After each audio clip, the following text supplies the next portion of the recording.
Bapak Ibu, kita awali mukadimahnya dengan bacakan basmalah. Bismillahirrahmanirrahim. Assalamualaikum warahmatullahi wabarakatuh.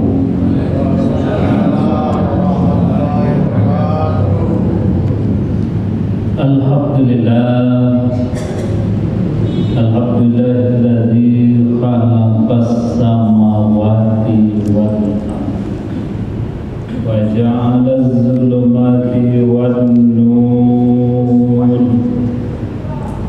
Asyhadu an la ilaha illallah wahdahu la syarika lahu wa asyhadu anna sayyidana Muhammadan abduhu wa rasuluh. Allahumma salli wa sallim wa barik ala Muhammad wa man tabi'ahum ila yaumiddin. Yang sangat saya hormati Bapak Ketua Pengurus Masjid Baitur Rahmah beserta jajaran, bapak-bapak, ibu-ibu sidang jemaah maghrib, insya Allah dimuliakan Allah. Bersyukur kita pada Allah atas segala limpahan nikmat beserta karunia diberikan, alhamdulillah. Bapak Ibu, pada malam dan kesempatan ini kita bisa menyisihkan bahagian kecil dari waktu yang kita miliki. Kita bisa tinggalkan berbagai kegiatan dan aktivitas dalam rangka beramaliyah, berubudiyah dan bertaqarrub ilallah. Alhamdulillah kita selesaikan salat fardu maghrib secara berjamaah. Doa dan permohonan kita kepada Allah, semoga diterima segala amal yang ibadah kita, dilipat gandakan pahalanya. Amin ya rabbal alamin. Salam berkat salam kita mohonkan kepada Allah, semoga dilimpahkan pada arwahnya kita, yakni beliau baginda Rasulullah Muhammad sallallahu alaihi wasallam. Allahumma salli ala Muhammad wa ala ali Muhammad. Bapak Ibu sidang jemaah maghrib rahmatullah, pada pertemuan kali ini kita akan merenungkan beberapa ayat Allah, dan juga kita merujuk kepada beberapa hadis baginda Rasulullah SAW. Itu kita akan bicara persoalan nikmat yang Allah titipkan pada diri kita. Bapak Ibu sudah jemaah rahmatullah, kalau itu bicara persoalan nikmat, artinya kita akan bicara persoalan segala yang kita punya, seluruh yang kita miliki berkaitan dengan pemberian dan titipan Allah. Kalau nikmat itu Pak Ibu, tidak pilih kasih Allah memberikan. Yang gadang, yang ketek, yang kubu, yang mundur, yang taat, yang tidak taat, yang soleh, yang ingkar pun Allah titipkan nikmat. Yang Islam ataupun yang tidak Islam, Allah beri nikmat semua. Nah, kenapa pemberian Allah pada seluruh makhluknya.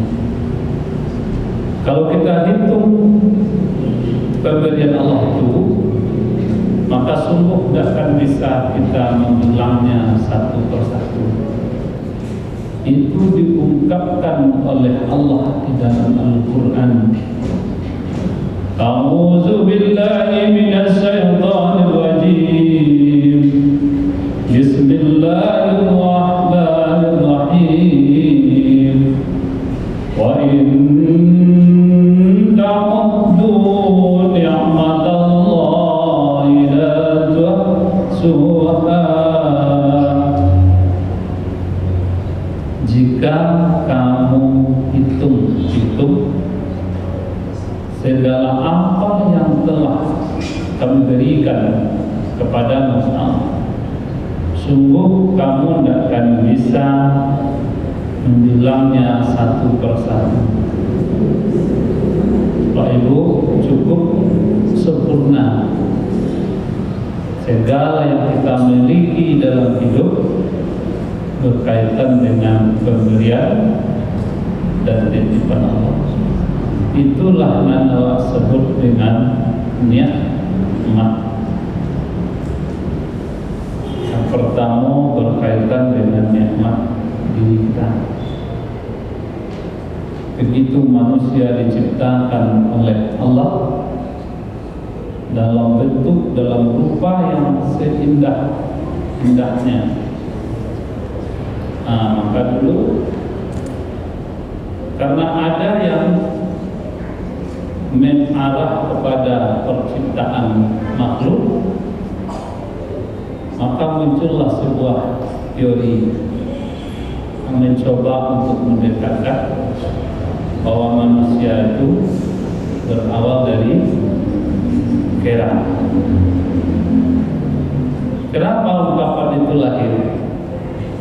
Karena nyatanya setelah dilihat, diamati, keberadaan manusia mirip dengan makhluk yang namanya kera. Tapi mirip bukan berarti sama. Ya Pak Ibu, kalau saya lihat memang ada sebagian kera dan sepupunya itu didandani oleh orang. Dia kia baju, dia kia celana, malah ada yang dididik begitu rupa. Ibu yo patuh lo, kera atau monyet. Malah ada satu debat, monyet disuruh membeli sesuatu ke warung. Kayaknya bawa kepeng yang tadi warung. Orang telah tahu dia apa yang dimaksud. Dia berkode dibawa pulang. Artinya kalau dilihat dari satu sisi, maka memang ada kemiripan dengan makhluk yang namanya manusia, yang monyet. Tapi benarkah manusia itu berawal dari kera? Itu dibantah oleh Allah di dalam Al-Quran. Sesungguhnya kami ciptakan manusia itu dari bentuk yang sebaik-baiknya, yang berawal dari segumpal darah lalu menjadi segumpal daging. Akhirnya kami peluk dengan kulitnya. Setelah itu kami berikan dia nafas. Maka itu proses penciptaan manusia. Baru bisa orang mengatakan makulo manusia dari monyet. Jangan-jangan monyet dari manusia. Baik itu apapun yang ingin kita katakan, tapi kesempurnaan makhluk yang namanya manusia lebih sempurna dari makhluk-makhluk di luar diri manusia. Baik dari segi wujud. Si monyet itu kok bagaimana bentuknya didandan, dia mihab, dia kesamu jadi manusia. Tapi kalau manusia dia mi'ab, itu bisa terkicau. Cerawat, kalau pandailah memi'ab manusia, bisa tabali kabau betul, bisa tabali kucing dalam kanun. Coba tidak mualah 60. Rambut pulang tiku je leh. Lipstiknya tabah, mi'abnya bercampur dengan kemerah-merahan. Dipatik dari wajah, memang mendekati usianya 30-an. Tapi lah sampai dicari dan sebenarnya, nang kulit itu lah mulai berkarini. Memang tidak bisa dibantah, itu hukum alam. Jadi kata kuncinya Bapak Ibu, bahwa sungguhnya yang kita miliki semua dalam hidup adalah nikmat. Oleh karena itu kita akan bicara satu di antara nikmat yang kita miliki dalam hidup, yaitu persoalan nikmat umur, yaitu kesempatan hidup yang Allah berikan. Bapak Ibu, kalau boleh awak berbagi, ditanya ibu malam ini, ibu nang kasuko bunga panjang atau bunga pendek? Mau bunga panjang. Kalau tanya Allah apa mau ini atau cepet mati?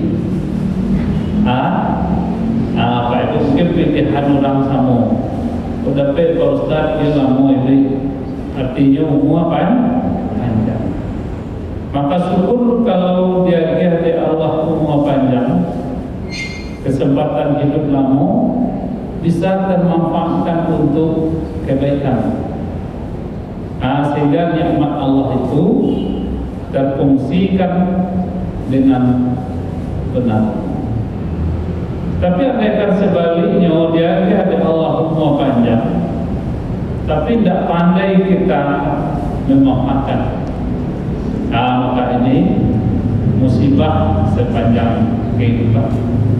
Tidak hanya di dunia musibah, sampai ke alam sesudah dunia.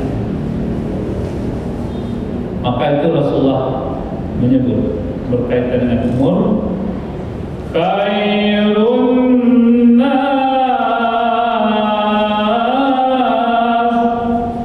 man qala umruhu wa hasuna amaluhu. Manusia yang terbaik di saat Allah titipkan dia umur panjang, lalu mereka pandai memanfaatkan kesempatan itu sebaik dan sebanyak mungkin. Sudah baik, banyak. Kalau baik sedikit, itu masih kodoh main. Belum untung kalian itu. Tapi dia baik banyak. Inilah yang disebut dengan keberuntungan Allah titipkan usia.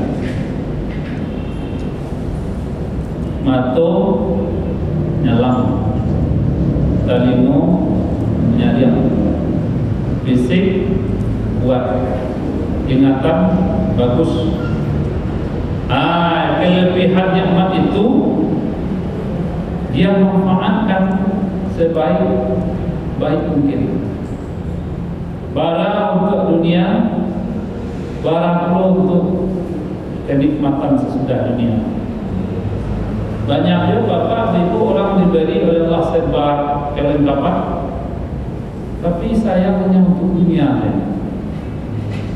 Mulai dari jago lalu sampai lo kalau boleh tenang malam, itu hanya dihabiskan untuk dunianya.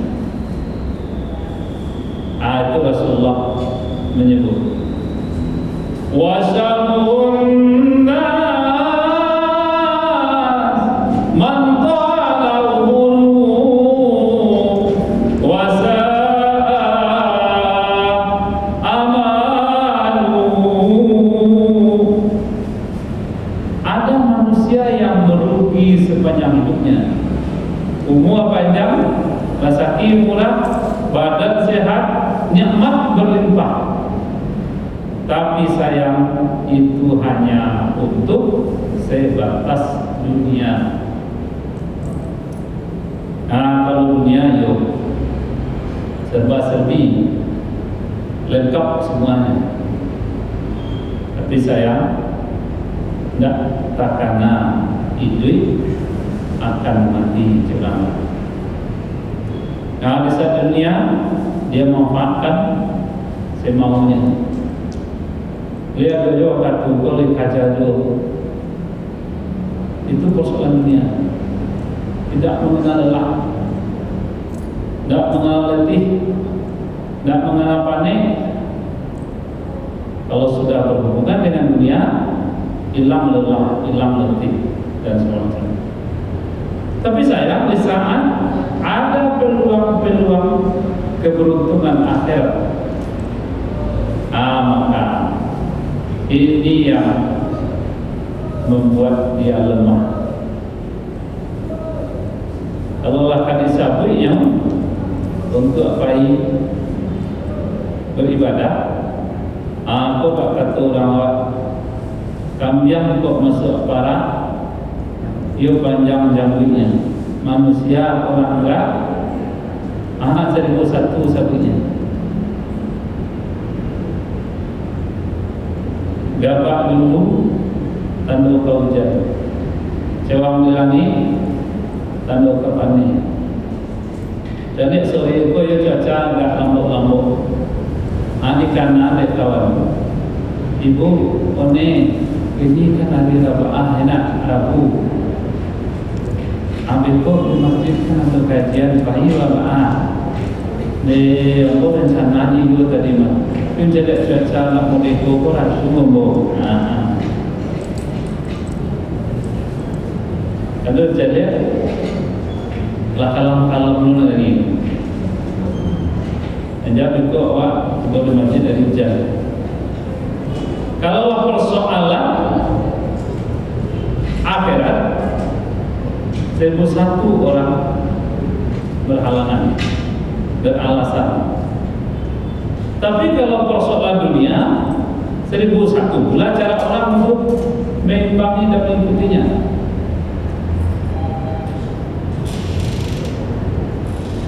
Kalau bersoraklah pengurus masjid, Bapak Ibu, minggu besok awak kapai berjalan-jalan ke Rendang Sumbar. Ambillah foto berwisata lah di Cakarampek. Bapak Ibu, menurut Bapak Ibu, Rami itu anak orang datang. Rasanya ramai. Kenapa? Gratis. Sakit-sakit seketek badan. Tak perlu lihat. Ibu jangan ibu main lain. Ibu sudah sakit. Ibu panjang semacam itu. Pulanglah malam jam 1 mungkin tidur badan. Kurang banyak macet. Biarlah sekali ibu bercukur dulu.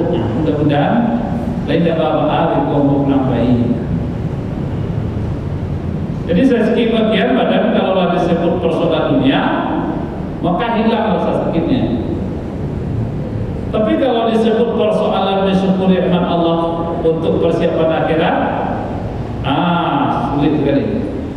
Inilah bukti ada orang yang pandai memanfaatkan peluang dunianya dengan nikmat Allah. Ada orang yang abai untuk memanfaatkan apa yang Allah titipkan. Pak Ibu sebenarnya rahmatullah.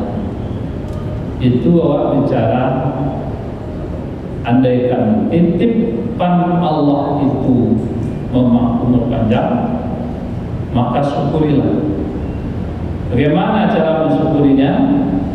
Memanfaatkan untuk beramaliyah, beribadah sebanyak mungkin.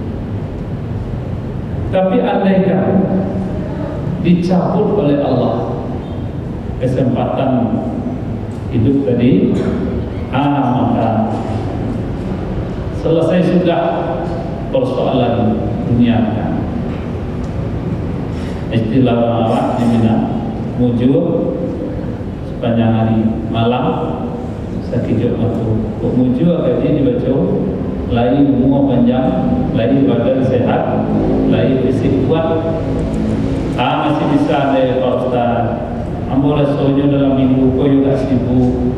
InsyaAllah minggu balik lah. Bulan minggu yang kau gak banyak kegiatan. InsyaAllah bulan minggu. Tahun minggu kau juga banyak aktivitas. InsyaAllah tahun depan. Syukurlah kalau Allah titipkan kesempatan hidup. Syukur tadi kalau Allah masih berikan umur yang panjang. Bisa minggu besok, bulan besok, tahun besok untuk menutupi kekurangan kita di bulan-bulan, di tahun-tahun yang sudah kita lalui. Tapi kok malam sakit betul. Persoalan maut dan kematian tidak akan pernah pilih kasih. Tidak ada harus jatuhnya. Naga mati itu manusia telah lanjut dulu. Tapi kalau datang masa waktunya, usia yang muda harus meninggalkan dunia yang pendek. Mau kematian tidak harus jauh memilih yang sakit-sakitan dulu. Tapi kalau iradah takdir telah tiba, yang sehat harus pergi meninggalkan kehidupan dunia. Bapak ibu itu nanawa amati, diambil contoh karena sudah diambil buah kayak mana alam terkembang jadi dulu di layang pandang karena jauh dituki pandang kayak api ya. Bapak ibu kalau di akhir-akhir itu kalau amati ya calik-calik mana banyak orang meninggal diawali sakit lama atau matinya secara dadakan. Mana banyak Pak Joko? Rasanya banyak yang mati meninggalkan dunia dalam kondisi mendadak. Kalau dulu rasanya di mubalik 20 tahun yang lewat, kalau lepas sholat masjid musalla disuruh inna lillahi wa inna ilaihi rajiun. Setelah berpulang salah seorang warga kita namanya sebulan. Alun sampai nampung ke satu lagi. Ada terpikir apa itu? Siapa kira nampak yang gaib di kampung gua. Wah pikir dulu lah gaib benar dulu. Dan nampak yang lama umurnya, nampak yang banyak usianya. Itu dulu. Apa dah ya semua itu? Asal kira nantarana sakit lama. 3 bulan, 4 bulan, 6 bulan, 20 bulan saja lebih. Makan di situ, akhir kadang di situ. Ini yang sering kita amati. Tapi akhir-akhir ini rasanya 10 tahun terakhir mau kematian lebih banyak pada orang yang tidak selalu di usianya yang sudah senja dan tidak selalu diawali dengan rasa sakit yang panjang. Jam 7 apa yang dia kata lagi? Dan 8 Baniam 8.30 inna lillahi wa inna ilaihi raji'un. Saya akan dapat sambung dan berkanu. Kata bini rumah dia Pak, jumpai tak dosa lah ya Pak. Masih mengopi je tadi bagi lagi. Tak ada mengeluh sama sekali. Banyak nyatanya akhir kehidupan dunia diawali dengan secara tiba-tiba atau dadakan. Maka itu Rasulullah menyebut kafabil maut wal mau'izah.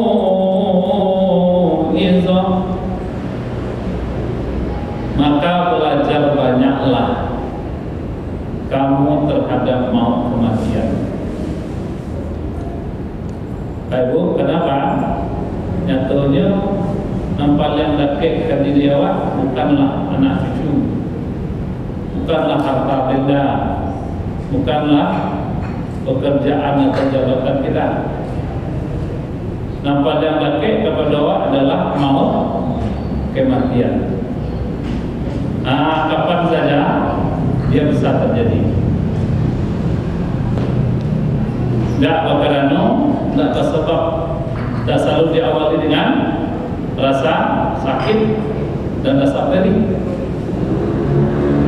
Apa itu kalau mau saja oleh, mau tahu tak oleh, mau main dia kawan-kawan. Tapi misalnya bagi orang macam Nalila. Pai jo kalau kau sore lepas belanja je bukulai. Datang jo ke masjid malam leh. Bisa bagi orang bicara Innalillah. Itu mungkin saja Pak Ibu. Kalau indikatoran malam sakijo matu. Pak Ibu sekalian jemaah rahmatullah. Kalau terjadilah akhir kehidupan, apa yang ingin kita lakukan? Ana wa misalnya Allah diambil oleh Allah nikmat umur. Kalau sudah ditutup kesempatan dunia, tidak ada lagi daya dan upaya, kecuali kita pasrah kepada takdir. Bismillahirrahmanirrahim. Fa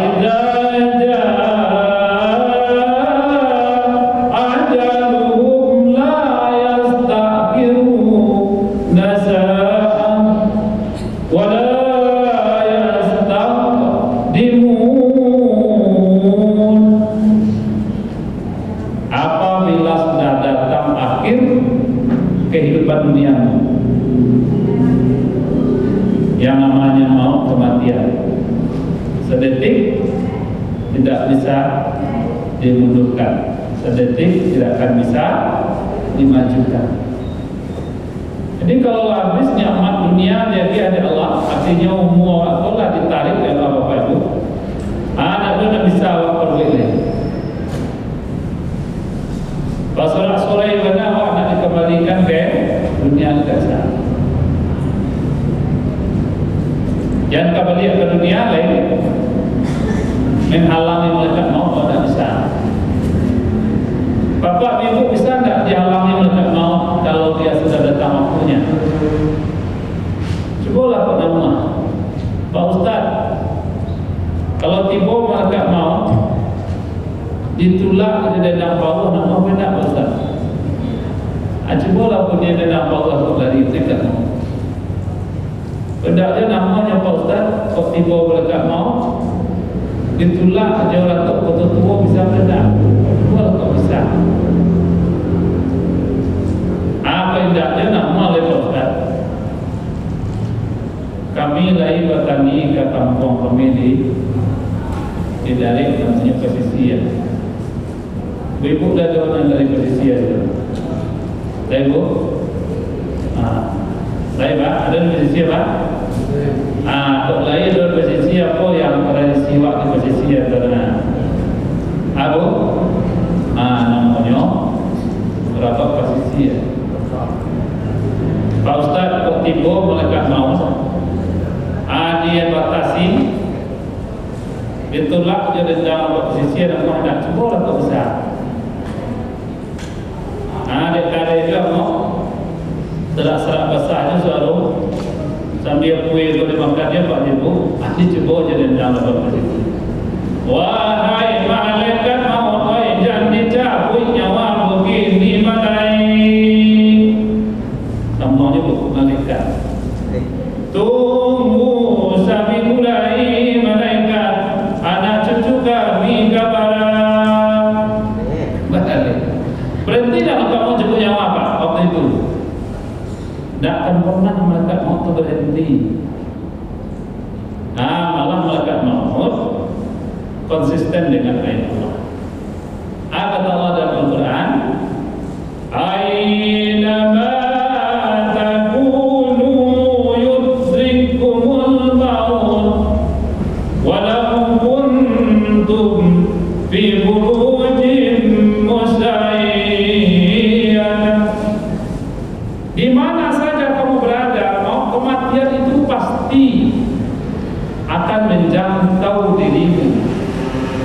Walau kuntum fi buruj, walaupun kamu lari ke gedung tinggi menjulang ke langit, tapi ingatlah di saat ajal kematian, akhir dunia itu datang, kamu tidak akan bisa lari dari takdir. Nah, jadi kok tujuh asapanya Ali tadi, yo deh pokoknya. Tapi kok malam sejak mato tak bisa ditunggu seminggu lagi. Jadi sabun jolai bulan datang apa Ustaz? Kau besok lah kau sehat badan. Ini adalah ungkapan dan sia-sia. Tapi yang terbaik itu kata Rasulullah, mumpung masih diberi hidup oleh Allah, mumpung masih diberi sehat oleh Allah, mumpung masih diberi kuat kesempatan itu, kok jauh, yo di jalan, kok dake, turunlah. Di Alhamdulillah untuk jemaah di Masjid Baitur Rahman, walaupun sekali seminggu agenda ini kita lakukan dengan Pak Pengurus, ini salah satu kekuatan kita memaafkan beliau. Kemudian Bapak, Ibu, jemaah kita semua, kesempatan yang ada ini jangan sampai diabaikan.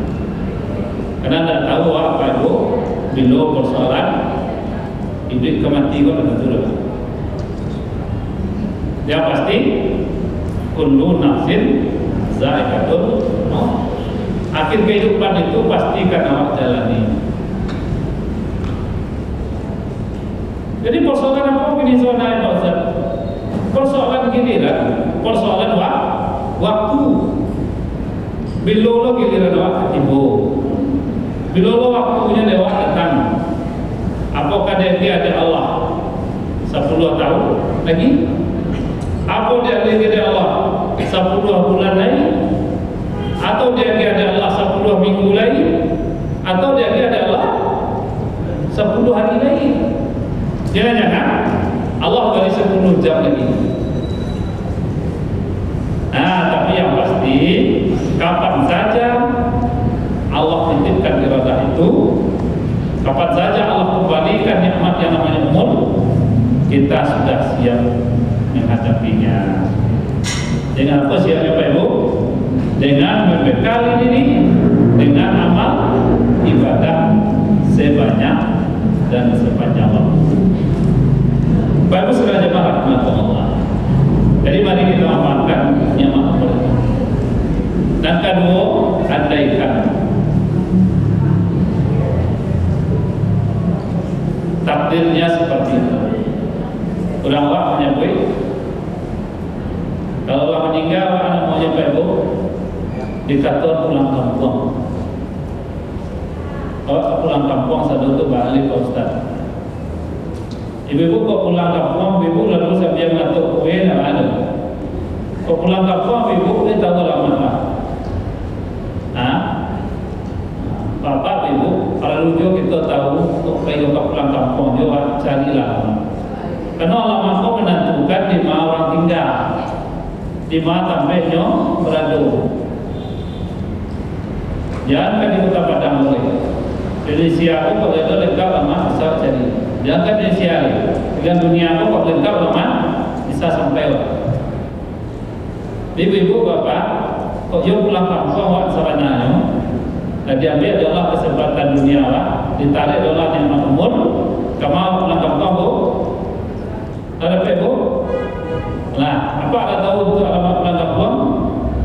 Tidak pernah tahu, tidak bagi tahu. Tapi kalau tahu, amal aku bagi tahu apa itu siap. Apa bu? Pak Ibu, kok pulang ke kampung alamatnya, saudara-saudara. Desa Lahat, Kelurahan Balikpapan, Kecamatan Pandan Pakuburan. Di Mabo, Desa Lahat, Kelurahan Balikpapan, Kecamatan Pandan Pakuburan. Kok kemudian tahu? Ibu-ibu bapak, aku kebetulan di 3 dimensi. Orang gaya aku betul sangka. Bini ibu orang Solo dan aku berdomisili di Padang. Kan 3 dimensi. Kok itulah timbul nikmat terakhir kehidupan ditarik di Allah, nikmat hidup yang dia. Minta menangkan di Papua. Dan itu doa. Kok lantai basah rasulnya di Padang, ayo tanah sirah di kami diturunkan. Kami bawa pulang main rumah. Aku siap-siap. Kenapa? Alamat apa itu ada tahu. Kok kamar dibawa. Tapi kalau anak besikare tidak itu udah Pak. Kampung anak kan di Solo di Solo lah kita bawa pulang kampung. Mau ikut saya kembali orang. Tapi kok jauh kalau itu sangka, kok jarak lo ke Solo? Di Padang sih itu banyak, mau semua di kami ke sebentar. Kebetulan kami punya Padang Pakuburan daerah Kota Padang. Apa letaknya di daerah Bukit Keringin di Kampung Juara. Pak Ibu, kalau mati waktu akan menurut kan bawa DU kurang banyak. Nah pasti awak ada alamat awak untuk menuju kalau awak mati. Nyatanya benar andaikan kehidupan itu diakhiri, nikmat hidup diambil dari Allah, disempurnakan di ulang dan tinggal sampai perkaru. Mana sampai perkaru Pak Ibu? Yang pertama dimandikan, yang kedua dikafani, yang ketiga sholatkan, yang keempat dikubur dia banyak. Sampai perkara itu menurut syariat dalam Islam. Cuma 2 masalah. Pak Ustaz, kalau bagi awak dan takut dan sampai tiyo Pak Ustaz, tapi bagi orang lain dan taat masih ada menolak untuk disembayangkan. Sembayang indah bajudi yo bampok ketujuhnya bamen perempuan tu nak sukunya benar. Punya orang punyanya, ada orang ada tuanya. Artinya hidupnya melanggar norma-norma Islam.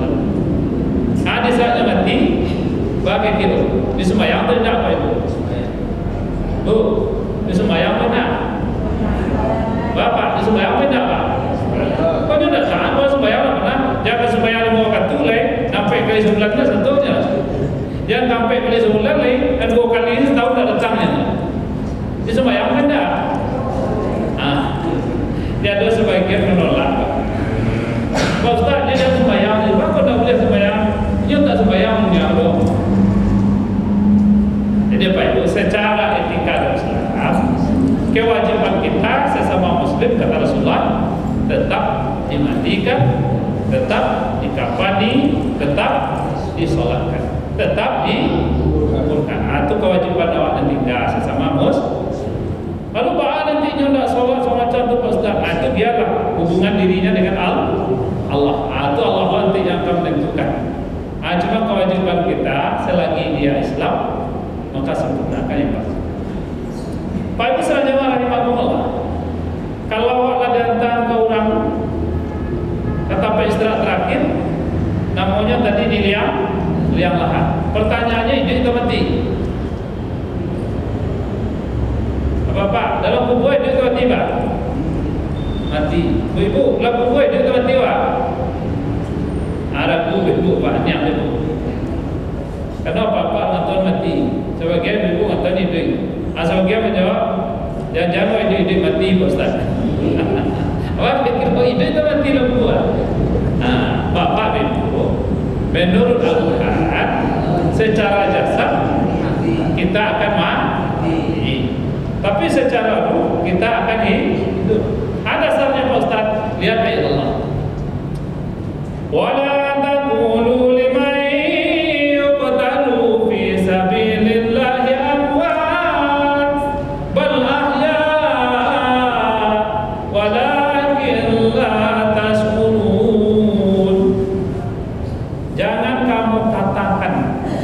Orang yang gugur di jalan Allah itu mati.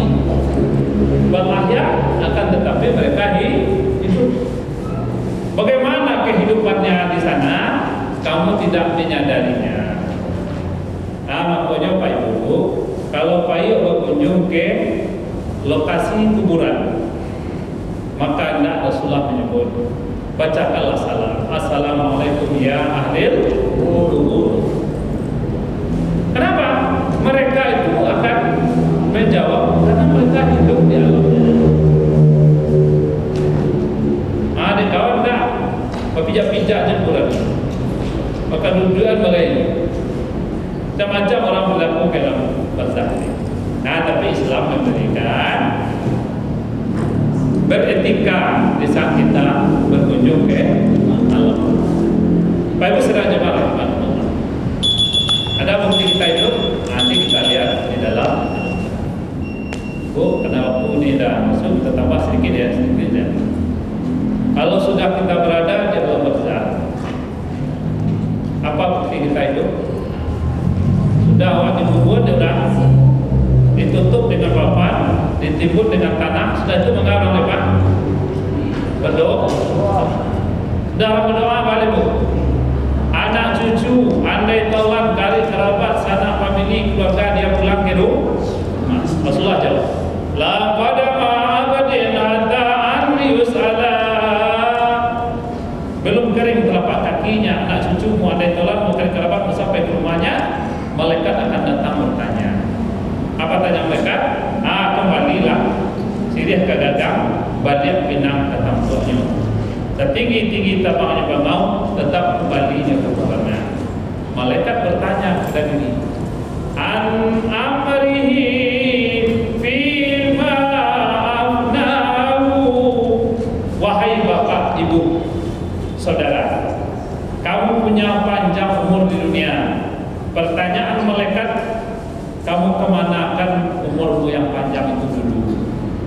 Nah, dikembali kepada nikmat umur Bapak Ibu. Di saat kita makan dunia, jatuhnya nanti akan dipertanyakan oleh malaikat di dalam alam barzakh. Nah, itulah satu buktinya awak ini di dalam kubur, Pak. Karena akan berdialog dengan malaikat Allah. Umurmu panjang di dunia, kamu kemanakan? Bara untuk mencari dunia, bara untuk mencari akhirat, atau habis dunia semuanya, atau habis dunia lupa pula di dunia. Nah, kan adalah 4 pilar kehidupan. Ada manusia bahagia dunia, celaka akhirat. Ada manusia celaka dunia, bahagia akhirat. Ada mereka celaka dunia, celaka akhirat. Ada orang kampek. Manusia bahagia dunia, bahagia akhirat. Anak kampek inilah kelebihan kita di dalam berislam. Mereka pandai memanfaatkan nikmat umur yang Allah titipkan, sehingga dia berbekal kebahagiaan dunia dan dia akan berbekal dengan kenikmatan akhirat. Itulah ujung doa dan awak panjatkan tiap waktu Bapak Ibu. Rabbana atina fid dunya hasanah wa fil akhirati hasanah. Bapak Ibu sedang jemaah maghrib rahmatullah. Itu waktu kita cepat, baru sebentar soalnya kita yang bermateri alam masuk Isya. Mudah-mudahan Bapak Ibu, karena waktu Isya ini sudah masuk, walaupun sedikit kita kedepankan dan banyak hikmah mauizah yang bisa kita petik di dalamnya, sehingga teramalkan bagi kita selama kesempatan hidup nikmat yang Allah titipkan ini. Bapak Ibu, itu saja dulu. Terima kasih atas segala perhatian. Mohon maaf atas segala kekurangan. Wabillahi taufiq wal hidayah.